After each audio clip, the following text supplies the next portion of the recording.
and welcome back to the Wisdom by Harry YouTube channel. My name is Harry. And I'm Mary. We're so excited to have you here today for another fascinating episode. Okay, let's unpack this. We have a stack of sources here that tell a truly remarkable story, one that just a short time ago seemed almost unimaginable in its scale of influence. Right. We're talking about the dynamic between the recently re-elected president, Donald Trump, and, the tech titan behind SpaceX, Tesla X, and so much more, Elon Musk. Yeah, it's quite a pairing. For a period, their relationship was described in ways that suggested, well, an unprecedented alliance. The leader of one of the world's richest countries and arguably the richest person in the world. Absolutely. But this past week, specifically last Thursday, June 5th, wow, we saw that relationship just fracture. And how? It did so in a really dramatic, very public firestorm, played out right there on social media for everyone to see. That's right. It was quite the spectacle, wasn't it? You had harsh words, accusations flying back and forth, ingratitude. Claims about who won the election. Exactly. Claims about who was responsible for presidential election victory, and even, implied threats targeting critical national infrastructure. The U.S. space program. Serious stuff. Very serious. And as these sources make clear, this isn't just high-profile drama between two, very powerful men. Their interactions, the alliance they forged, and now their very public breakup, they carry significant implications. Right. Big consequences. Huge. They touch upon the future direction of space exploration, how we approach AI regulation, fundamental questions about government efficiency, the structure of government. And just the sheer scale and nature of political influence today, right? Absolutely. The nature of political influence in the modern era. And that's exactly the mission for this deep dive. Using the material we have in front of us, we want to trace the history of this complex and, often shifting relationship. How did it evolve from, tentative interactions to this intense, almost intertwined dynamic? And what exactly triggered the implosion we saw last week? Exactly. We'll understand what precisely triggered that dramatic public unraveling in early June 2025. And crucially, we'll explore the significant implications this fallout has for you, the listener, and for these vital sectors that affect us all. So think of this as your shortcut, really. Yeah, a shortcut to being well-informed on a dynamic situation that is much bigger than just the headlines about, a personal fight. Precisely. It's about understanding the trajectory, the cautious beginnings, the significant shift rightward, that period of deep, arguably unprecedented influence. And then the break. And then the sudden sharp break. And perhaps most importantly, what that means for policy decisions being made right now, the balance of power in government and, the future of projects funded by your tax dollar. Okay, so let's start at the beginning. Because when we look back at Elon Musk's history of engaging with the political world, these sources show a pattern that wasn't always aligned with one party or one side, right? Right. Certainly not the deep rightward shift we saw more recently. That's a critical piece of context, yeah. Yeah. Musk has a well-documented history of political engagement that, like you said, spanned both major parties for many years. Right. If you look back, 2004, he made donations to George W. Bush's re-election campaign. Then by 2012, he'd maxed out his contributions to Barack Obama's re-election. Wow. Okay. So both sides there. Definitely. Fast forward to 2016, he donated to Hillary Clinton and even said publicly he voted for her in that election. Right. I remember that. And even into 2018, he was still donating to Republican groups. His stated reason at the time was specifically to, quote, maintain dialogue. Maintain dialogue. That phrase itself suggests a kind of pragmatic approach, doesn't it? Maybe driven heavily by his business interests, needing to navigate government for SpaceX, Tesla. That seems to be a huge driver, yes. The sources really highlight that SpaceX in particular developed a sophisticated and systematic lobbying operation in Washington very early on. Really? Early on. Yeah. By 2012, for instance, reports indicated SpaceX had already spent over $4 million lobbying Congress and contributed more than $800,000 to political campaigns. That's serious money back then. It is. And Musk himself had donated over $700,000 to various campaigns by 2002. This wasn't just, dipping a toe in the water. It was a calculated, substantial effort to build relationships and influence policy. Which makes sense for a company like SpaceX, right? So reliant on big government contracts, especially NASA. Absolutely crucial for them, yeah. So given that history of sort of broad engagement and strategic lobbying, how did his initial interactions with the Trump administration during its first term unfold? Well, it began with direct meetings, actually. Very early in the first Trump term, January 2017, Musk met with then-President-elect Trump at Trump Tower. Oh, okay. The sources indicate a key item on Musk's agenda was pushing for SpaceX's Mars colonization program. That big long-term vision. Right, his big dream needs government support for that. Definitely. Needs regulatory frameworks, public-private partnerships, the works. He was also appointed to Trump's Strategic and Policy Forum back in December 2016. That group of business leaders. Exactly. One of several brought in to offer advice. And Musk himself framed his role in that group as trying to be a, quote, voice of reason. A voice of reason? That implies he wasn't necessarily, fully on board with everything, but saw a chance to give input. Exactly. And that perspective wasn't always aligned, which became pretty clear fairly quickly. Oh, so? The most public disagreement during that first term came in June 2017. Musk resigned from those advisory councils. Oh, yeah, I remember that. Why again? It was in protest after President Trump announced the U.S. would withdraw from the Paris Agreement on climate change. Right, the climate deal. Yeah. Musk's statement at the time was pretty blunt. Climate change is real. Leaving Paris is not good for America or the world. Clear divergence from the administration's policy. Doesn't really fit the political identity many associate with him now, does it? No, not at all. So you have this initial period of engagement, getting appointed to things, then this very public break over a huge policy issue like climate change. What explains the big shift rightward that these sources point to, especially accelerating after, say, 2022? That shift is really stark when you look at the material, yeah. The turning point seems to be around May 2022. Musk made a series of very public statements indicating a fundamental change in his political alignment. What kind of statements? He declared that Democrats had become the party of division and hate, and importantly, stated explicitly that he would vote Republican going forward. Wow, okay. That's a big declaration. It was. And it wasn't just talk. He followed it up by actively urging voters to support Republicans in the 2022 midterm elections. And this is also around the time he was buying Twitter, right? Which became X. Precisely. His acquisition of Twitter, finished up in late 2022, seems to be a major catalyst. Not just transforming the platform itself, but also massively amplifying his own political voice and engagement. And one of the first things he did was let Trump back on, wasn't it? One of his immediate high-profile actions, yeah.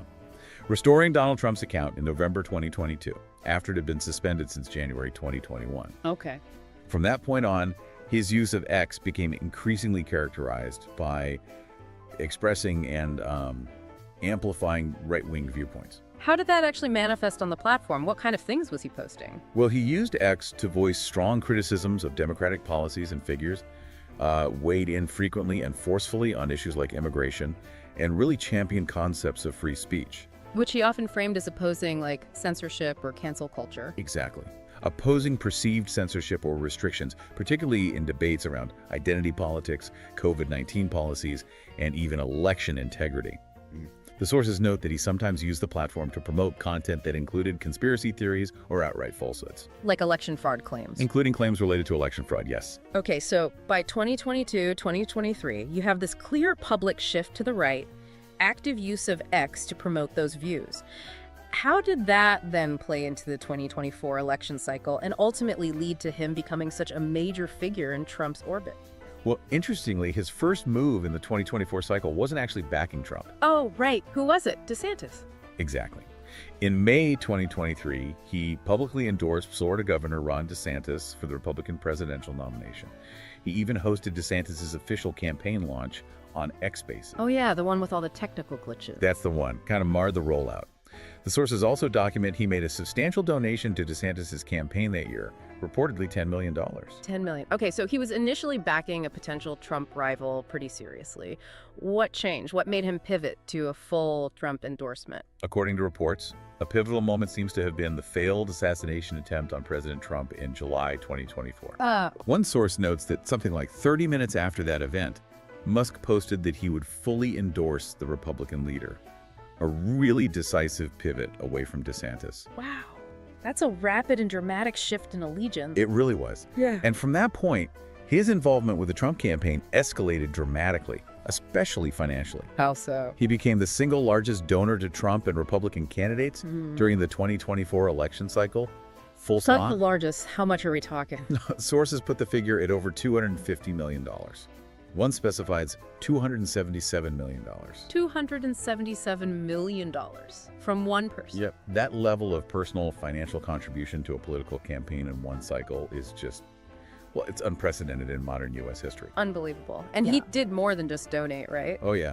He actively engaged in other ways, too. Met with Trump at Mar-a-Lago in March 2024, reportedly said Biden needed to be defeated. He appeared alongside Trump at a campaign rally in Pennsylvania in October 2024. Right. And he publicly congratulated Trump on picking J.D. Vance for VP. So the journey from sort of cautious engagement, even public opposition, to full-throated endorsement and record-shattering financial backing is complete. And then, after Trump's 2024 win, we enter this new phase where Musk's presence and perceived influence just went into overdrive. Yeah, this period during the presidential transition, after the election in November 2024, is where the sources paint a truly remarkable picture. Musk's access, his integration into the incoming administration's planning. It was extraordinary. What kind of descriptions did they use? Vivid ones. He was characterized as being somewhere between unofficial co-president and first buddy. Unofficial co-president. Right. Other phrases used include shadow president, or even, kind of sarcastically by critics, President Musk. Some sources called him an eminence grise. A power behind the throne kind of figure. Exactly. Someone exercising power unofficially. Unofficial co-president is such a powerful term. What did that actually look like in practice, according to these reports? What was he doing? It suggests just an unparalleled level of access and direct involvement for someone who's not a government official, right? Right. Reports detail Musk being basically everywhere at Mar-a-Lago during the transition. Like just hanging around. More than that. Bounding in and out of meetings, reportedly sitting in on phone calls with foreign leaders, even weighing in on resumes of potential appointees to government jobs. Really? Vetting appointees. Apparently weighing in, yeah. Yeah. This period highlights an extraordinary concentration of influence in the hands of a single private individual, way beyond traditional lobbying or campaign finance. This was direct day-to-day input on forming the administration. And that unprecedented access and influence directly led to that unique initiative that got a lot of attention, often with a bit of humor, the Department of Government Efficiency, or DOGE. Yes, the DOGE experiment, named, of course, after the internet meme Musk loves. Right, the dog. A clear signal of how unconventional this whole thing was. Definitely. The concept itself came up during one of Musk's X Spaces talks with Trump back in August 2024. Musk suggested forming a Government Efficiency Commission. To cut waste? Yeah, focused on identifying and eliminating wasteful government spending, making sure taxes were spent effectively. Trump apparently liked the idea. So he backed it. Publicly, yeah. At the Economic Club of New York in September 2024, he called for a commission led by Musk. And then after the election, they made it official, appointing Musk, and wasn't it Vivek Ramaswamy too? That's right. In November 2024, it was announced they would co-lead this new temporary government body tasked with major cost cutting. But Ramaswamy didn't stick around long, did he? No, his involvement was pretty brief. The sources note that ideological differences popped up pretty quickly between Musk and Ramaswamy, which led to Ramaswamy leaving the initiative in January 2025 before DOGE was even formally set up. So Musk was largely in charge after that. Okay, so with Musk at the helm, what were DOGE's stated goals, and what did it actually do during his time there? Well, Musk served as a temporary government employee for about 130 days. His formal stint ended around May 2025. Okay. The main goal of DOGE was drastic cost reduction in the federal bureaucracy. Musk himself initially talked about aiming for a massive $1 trillion in cuts. $1 trillion? Seriously? That was his initial talk, yeah. DOGE's internal estimates were reportedly closer to $175 billion in potential savings. Which is still a huge amount of money. Oh, absolutely. A very significant goal. How did they reportedly go about finding and making those cuts? According to the sources, DOGE got access to sensitive data and reportedly took over certain functions within various government agencies. Like what? Access to data from Treasury, the Office of Personnel Management, OPM, that manages the federal workforce, and the General Services Administration, GSA, which handles government buildings and supplies. So they had deep access. Apparently so. Reports indicated that based on their analysis, DOGE recommended and facilitated dismissing thousands of federal employees. Thousands. And significantly reducing or even completely eliminating certain agencies or programs. And there's one specific agency shutdown that got a lot of attention, a lot of controversy. Yes, the reported shutdown of USI, the United States Agency for International Development, in February 2025. Right, the Foreign Aid Agency. Exactly. The main U.S. agency for civilian foreign aid and development assistance. Musk publicly claimed credit for shutting it down. He did. He made a pretty stark comment on X, widely reported, saying he and his colleagues had, quote, spent the weekend feeding USAID aid into the wood chipper. Wow. Feeding it into the wood chipper. Yeah. He also reportedly boasted on X about shutting down payments that Congress had already approved. Can he even do that? Well, some sources noted that could potentially violate the Impoundment Control Act, which is supposed to stop the executive branch from just withholding funds Congress has appropriated. Okay. That quote certainly underlines the disruptive nature of the whole thing. How is DOGE and Musk's unique role seen publicly, especially by critics? Democrats were highly critical, yeah. They saw Musk's unprecedented level of influence as a private citizen operating right inside the government as deeply problematic. And that's where President Elon came from. Exactly.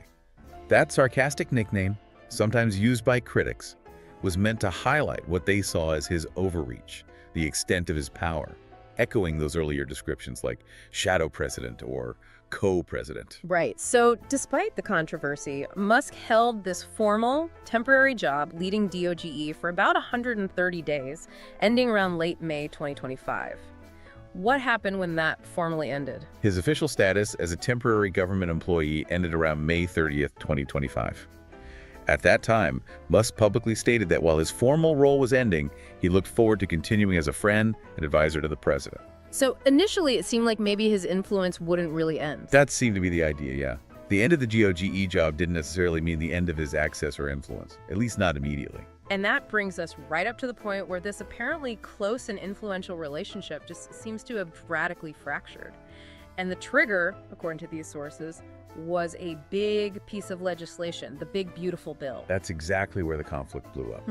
At the heart of the fallout was this massive tax and spending bill from President Trump, often called the Big Beautiful Bill, or the One Big Beautiful Bill Act. Right. What was in it? Well, it was promoted for its big tax cuts, but the sources highlight it was huge and complex. It hit numerous sectors, had various spending bits, and importantly, adjustment to things like electric vehicle subsidies. EV subsidies, which of course are directly relevant to Tesla, one of Musk's main companies. Absolutely. Okay. And while the bill was moving through Congress, reports started coming out in late May 2025 that Musk wasn't happy with it. He said something publicly. Yeah, May 28th, in an interview with CBS Sunday Morning, he publicly voiced his disappointment. Said he was, quote, disappointed to see the massive spending bill, frankly, which increases the budget deficit, not decrease it, and undermines the work that the DOGE team is doing. Okay, so his initial public criticism was framed around the debt and how it clashed with his DOGE work. How did Trump react initially to Musk saying that publicly? On that same day, May 28th, reporters asked Trump about Musk's comments. He acknowledged he was not happy about certain aspects of the bill himself, but also said he was thrilled about others, specifically the tax cuts. So kind of a mixed reaction. Yeah, and importantly, at that point, he didn't directly criticize Musk's comments or why he was disappointed. It seemed maybe like they might just agree to disagree publicly on this one. But Musk didn't let it go. His criticism ramped up pretty quickly after that. It certainly did. Even though they had that public appearance together in the Oval Office on May 30th, Musk's last official day as DOGE advisor. Where Trump praised him, said he wasn't really leaving. Exactly. Despite that positive public spin, it didn't last. By June 3rd, just a few days later, Musk took to X again, and his language got way harsher. What did he say? He blasted the bill, calling it massive, outrageous, pork-filled, went so far as to call it a disgusting abomination. Wow. Okay, that's a huge leap from just disappointed. A very significant leap. Showed real frustration. He escalated his public opposition even further the next day, June 4th, with a really blunt post, "Kill the bill." Just kill the bill. Yep. He kept arguing publicly his opposition was about the bill's length, over 1,000 pages, and its complexity, and how it would increase the national debt. But, as the sources highlight, the fact that the bill included cuts to EV subsidies directly hitting Tesla's business was undeniably a key factor, even if Musk framed it more broadly around fiscal responsibility. Right, and it was that rising tide of public criticism from Musk that seems to have lit the fuse for that huge, very public fight that exploded just 2 days later on Thursday, June 5th. Thursday, June 5th. That was the day it all went nuclear, yeah. Unfolding in real time on social media, and through Trump's interactions with the press. How did it start? It began with President Trump talking to reporters in the Oval Office. He commented on his relationship with Musk, saying they had a great relationship, pointedly using the past tense. Ooh, leaving it open if they still did. Exactly. He publicly acknowledged the strain and linked it directly to Musk's actions. What did he say specifically? He said he was very disappointed in Musk's criticism of the bill. And then he made a crucial accusation. It was. He claimed Musk had known every aspect of the bill and had no problem with it until the EV incentives were cut. Incentives Trump claimed he was specifically taking away from Musk. Okay, so Trump's angle was, this isn't about the deficit. Musk is just mad because his EV subsidies got cut. How did Musk respond to that direct accusation? Musk responded almost instantly and very forcefully, using X to counter Trump in real time as the news was breaking. What did he post? At 12:19 p.m. Eastern that day, he posted just one word, false, in response to Trump's claims. Just false. Then minutes later, 12:25 p.m., responding specifically to Trump, saying he knew the bill's details, Musk posted, false. This bill was never shown to me even once, and was passed in the dead of night so fast that almost no one in Congress would even read it. Directly challenging Trump's story. Okay, so pushing back hard on the facts, and then Musk went even further, didn't he? Making a huge claim about his own role in Trump's win. He did. At 12:46 p.m., Musk posted pretty definitively, quote, without me, Trump would have lost the election. Wow. And then added, such ingratitude. He repeated this claim multiple times through the day that his support, financially and maybe through the X platform, was crucial to Trump winning in 2024. That's an extraordinary claim for a private citizen to make. Is there any basis for that in the sources? Did his support guarantee the win? Well, the sources note that while Musk was undoubtedly this monumental financial force, over $250 million, a record amount, the direct impact of that money on specific election outcomes isn't always guaranteed or easy to prove. Politics is complicated, you know? Sure. One source points to a counterexample from earlier in 2025. Musk reportedly spent $20 million in that critical Wisconsin Supreme Court race back in the Republican. And his candidate lost, right? Lost by a lot, by 10 points, even though Trump had won Wisconsin the previous November. So while that financial power gives incredible access and leverage, translating it into guaranteed wins, even with that kind of money, isn't simple. That's an interesting bit of nuance there. So Musk didn't just stop at claiming credit for the win, he also started attacking Trump's consistency, especially on spending, right? Yes, he used X to point out what he saw as hypocrisy. Huh. At 12:44 p.m., he dug up old Trump posts from X, where Trump himself had criticized budget deficits. Musk sarcastically asked, where is this guy today? He kept that line going later, quoting old Trump posts about spending and asking if Trump had been, quote, replaced by a body double at 1:49 p.m. He also kept hammering the bill itself, claiming at 1:04 p.m. it would boost the deficit to $2.5 trillion.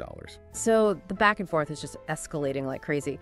Musk countering Trump on the bill, claiming credit for the win, attacking Trump's consistency. How did Trump respond to that barrage and the ingratitude claim? President Trump escalated it even further. He went onto his own platform, Truth Social. What did he post? At 2:37 p.m., he claimed Musk had been wearing thin on him, that he had asked Musk to leave the advisory role, that he took away the EV mandate, claiming Musk knew for months, and that after all that, Musk went crazy. So a totally different version of events. Completely different. Musk immediately fired back on X, calling Trump's account an obvious lie. And it was in that same Truth Social post that Trump made the direct threat against Musk's businesses, right? That's correct. And it was a really stark escalation. In that 2:37 p.m. post, Trump stated, the easiest way to save money in our budget is to terminate Elon's governmental subsidies and contracts. Wow. He actually said terminate the contracts. Yes. And he later specified SpaceX and Starlink, Musk's satellite internet company, as examples of contracts he could target. That is a direct threat to potentially massive government contracts, fundamental to SpaceX, especially with NASA.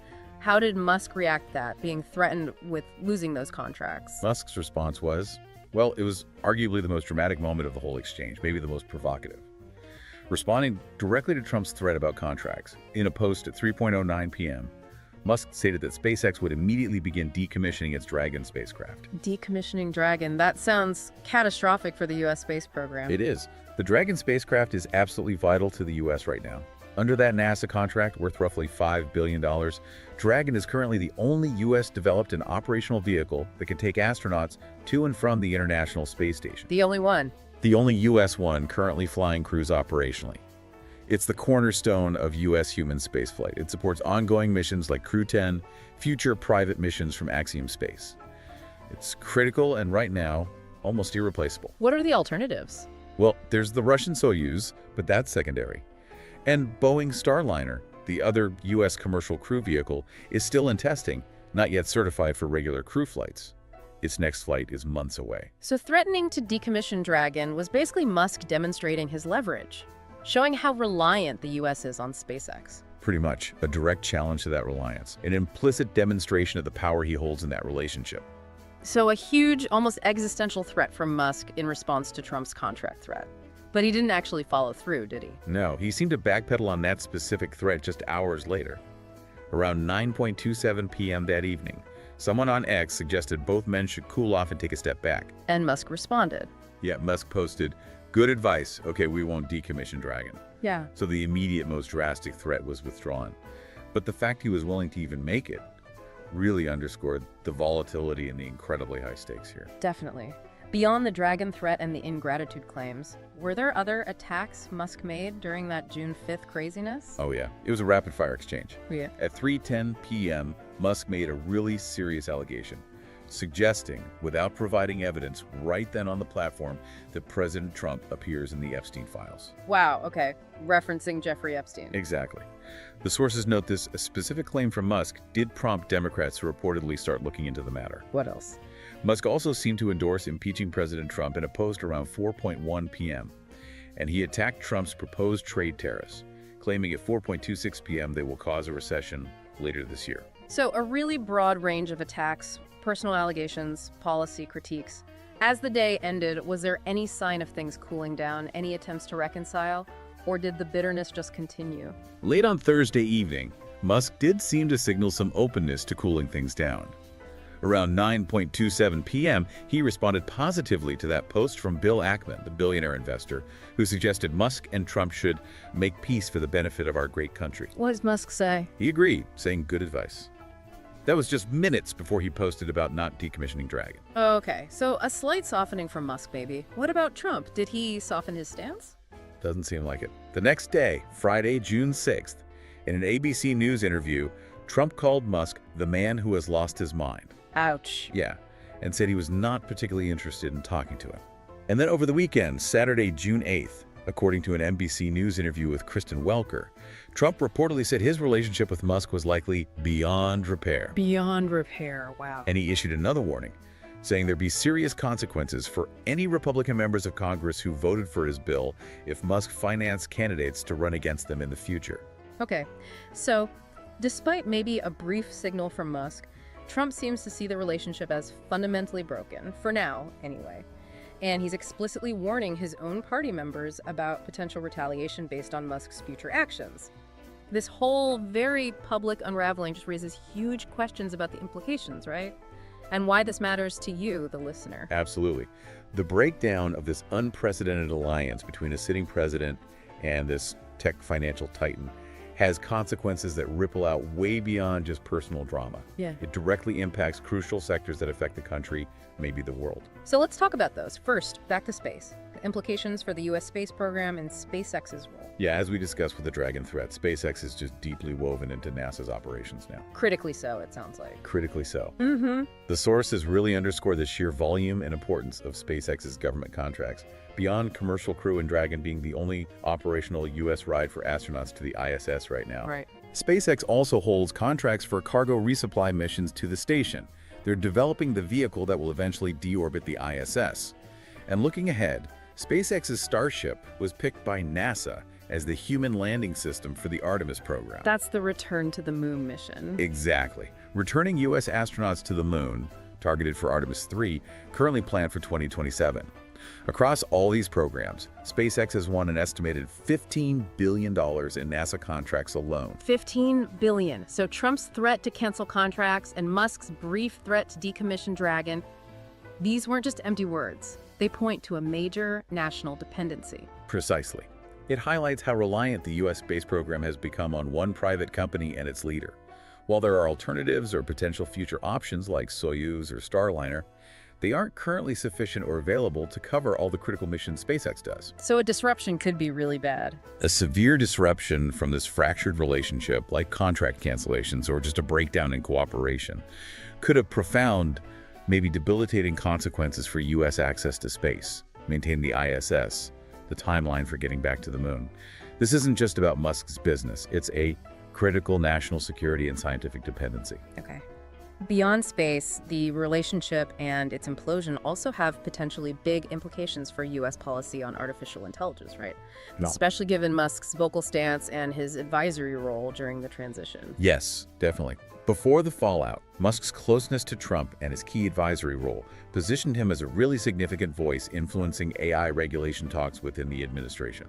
And the sources contrast Trump's approach with Biden's. Yeah, they draw a clear contrast. President Trump's stated preference is generally for deregulation, framed as good for economic growth, less government intervention, letting the private sector self-regulate. Right. Whereas the previous Biden administration pursued a more structured, comprehensive regulatory framework for AI. What did the Biden approach involve specifically? It was a series of initiatives aiming to balance innovation with risk management. Things like the blueprint for an AI Bill of Rights, a detailed 2023 executive order on AI safety, transparency, accountability requiring risk assessments for bias, security, that kind of thing. Right. Also a 2024 National Security Memo on ethical AI in defense, establishing chief AI officers across federal agencies, supporting the NIST framework for AI risk management. It was a wide-ranging effort to build safeguards alongside development. And Elon Musk's own stance on AI is kind of complicated, isn't it? He's a huge investor, innovator, but also voices these big concerns about future risks. That dual perspective is what makes his potential influence so interesting, yeah? Yeah. He's clearly pushing technological acceleration, especially with his own AI company, XAI. Right. But he's also been one of the most prominent voices warning about existential risks from advanced AI, like artificial general intelligence or AGI. He signed that letter calling for a pause, didn't he? Co-signed that widely publicized open letter in early 2023, urging a 6-month pause on AGI development, citing societal dangers. And he reportedly backed efforts for a state-level AI regulation bill in California, too. So he's both pushing AI forward and warning about where it could lead. How might that complex view, combined with his former closeness to Trump, have shaped or still shape AI policy? Well, this dynamic raises critical questions, right? If Musk had stayed deeply influential, would policy have leaned heavily towards deregulation to speed things up, fitting Trump's general tendency? Or would it have focused intensely on those long-term, maybe low-probability but high-impact existential threats Musk talks about, potentially at the expense of dealing with more immediate societal harms? Like bias or security issues we see today. Exactly. The sources highlight that risk. Focusing only on hypothetical future dangers, like AGI extinction, could mean overlooking or under-regulating current, real problems like algorithmic bias in hiring or loans, data privacy, security vulnerabilities. You might prioritize industry growth without adequate safeguards for today's impacts. And there's his own stake in it too, with XAI. Right. Musk's significant financial stake in AI innovation through XAI definitely raises potential questions about conflicts of interest. Is he pushing for regulations that might hit competitors harder or shape the market to benefit his own ventures? It's a fair question. And AI governance isn't just domestic, it's global now. How might this relationship breakdown affect the U.S. role internationally on AI? That's another crucial dimension. Under Biden, the U.S. actively tried to lead in shaping international AI norms and standards, working with the UN, participating in things like the Global Digital Compact to promote democratic values and responsible AI. But Trump is maybe more skeptical of that approach. Historically, yeah. President Trump's skepticism towards international institutions and multilateral agreements suggests a potential shift away from that global leadership role. If the U.S. pulls back from these international forums, other players, notably China, are positioned to step in. And shape the rules themselves. Exactly. Potentially shape international AI standards in ways that don't align with U.S. values or interests. Musk's own significant global political activities, his willingness to engage selectively with world leaders, also adds complexity. He might prefer a less coordinated, more ad hoc approach to international tech diplomacy, potentially influencing how the U.S. interacts globally on AI. It really shows how a personal falling out at the very top can ripple out and affect international cooperation on a fundamental technology like AI. Beyond space of AI, what does this whole saga tell us more broadly about the nature and scale of Elon Musk's political influence? It really reinforces the picture of a single, incredibly wealthy individual wielding extraordinary political power through multiple channels, doesn't it? Yeah. Money, access, media platform. Right. Financial contributions, we talked about the record 250 plus million. Direct access, that shadow president, period. And control over influential media platforms like X. That combination provides significant leverage. Although, as the sources also pointed out with that Wisconsin race, the money doesn't always guarantee a specific win. That's a key bit of nuance, yeah. The money's unprecedented, it opens doors, commands attention for sure. But politics is still complex. Outcomes aren't just bought. Right. But his influence goes way beyond just checks. That eminence grise role during the transition shows a level of direct access, potential input into the basic structure and people of the administration that's truly extraordinary for a private citizen. And he's talked about bigger political changes too. He has. He's openly discussed reshaping the political landscape more fundamentally. Even suggested creating a new political party in America that actually represents the 80% in the middle. Wow, that's not just influencing a party, that's trying to change the whole system. And his political activities aren't just in the US, are they? Far from it. The sources detail his notable political engagements globally. His sphere of influence is international. Like what? He's publicly endorsed far-right parties in Europe, AfD in Germany, Vox in Spain, reportedly talked with figures from Reform UK, met with Netanyahu in Israel, even had interactions with Iran's UN ambassador. And Starlink is involved in geopolitics too. Definitely. His involvement with Starlink has made him a key, sometimes controversial figure in geopolitical dynamics, especially regarding Ukraine and Russia. He's met with leaders like Argentina's Milei, been critical of UK and Canadian leaders. So his political footprint is genuinely global, and sometimes controversial internationally. Yes, particularly in Europe, where endorsing far-right parties caused alarm. Reports say the EU Commission is monitoring potential issues around preferential treatment on X, given these political leanings. This global reach, this willingness to engage directly in other countries' politics, adds another complex layer to his influence. And finally, bringing it back to that transition period, that moment of extraordinary informal power as a shadow president. That moment of unprecedented access and influence by a single private citizen at the highest levels. It raises fundamental questions, doesn't it? About the balance of power, accountability, transparency in a democracy. Right. What does it mean when someone outside the formal checks and balances has that kind of direct input on who gets hired, what policies get pushed? And the very public breakdown we've just traced really underscores the inherent risks and volatility when these close, informal alliances form right at the top of national power. So why should any of this complex history, this dramatic falling out, these implications, why should it matter to you, the listener, especially if you don't work directly in space or AI or high-level politics? Because this story, this relationship, its sudden fracture, it directly impacts crucial areas funded by your taxes, areas that affect your future, shape the world you live in. How so? It affects the reliability and future direction of the U.S. space program, our ability to send astronauts up, maintain the ISS, maybe get back to the moon. It directly impacts the regulatory environment for AI, a technology developing incredibly fast, which will affect everything from jobs and innovation to safety, bias, privacy, security in the tools you use every day. Wow. It speaks to the efficiency and structure of the U.S. government itself, highlighted by that whole DOGE initiative.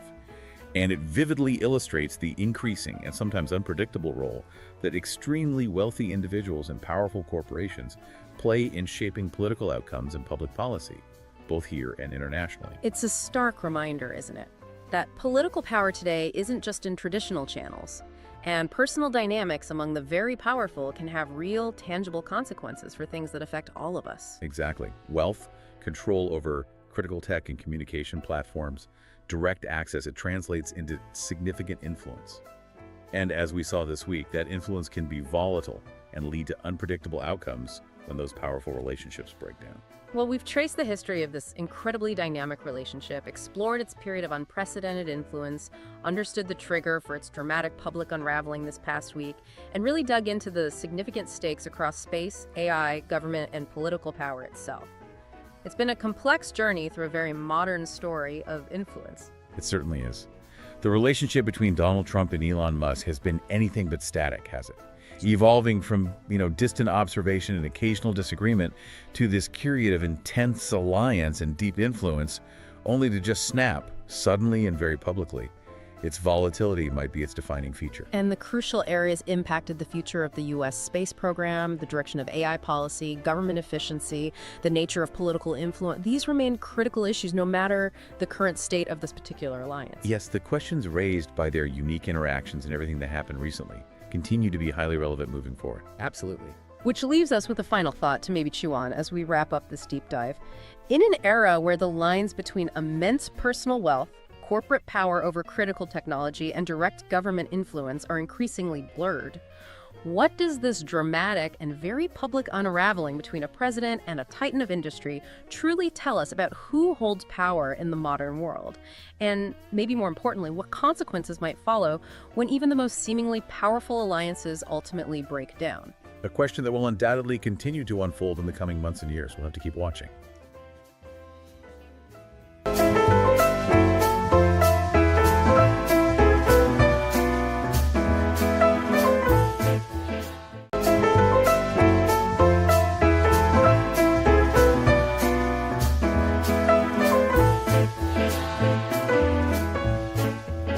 Hello everyone, and welcome back to the Wisdom by Harry YouTube channel.